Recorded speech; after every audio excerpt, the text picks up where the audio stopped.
und Sams und ich bin der Plattdeutschbeauftragte von das Amt Schwadenbeek-Land, das heißt Vernengten Gemeinden, Vernengten Dörbe.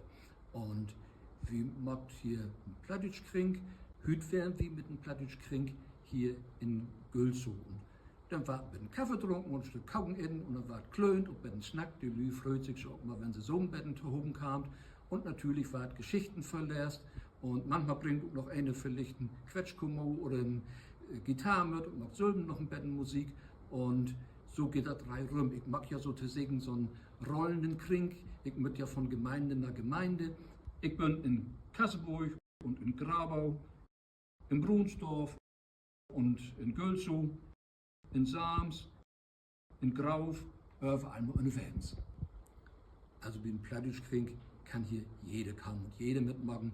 Und wenn er dann nicht gut am Schwadenbeek-Land ist, dann ist er auch herzlich willkommen, selbstverständlich.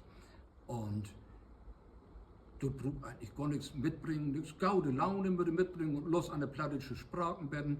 Und wenn er kein Plattdeutsch spricht, ist auch nicht so schlimm. Meist können sie aber Tau hören und freuen dort sich trotzdem. Die Hürden sind nicht groß, hier hätte kaum, da gibt eigentlich keine.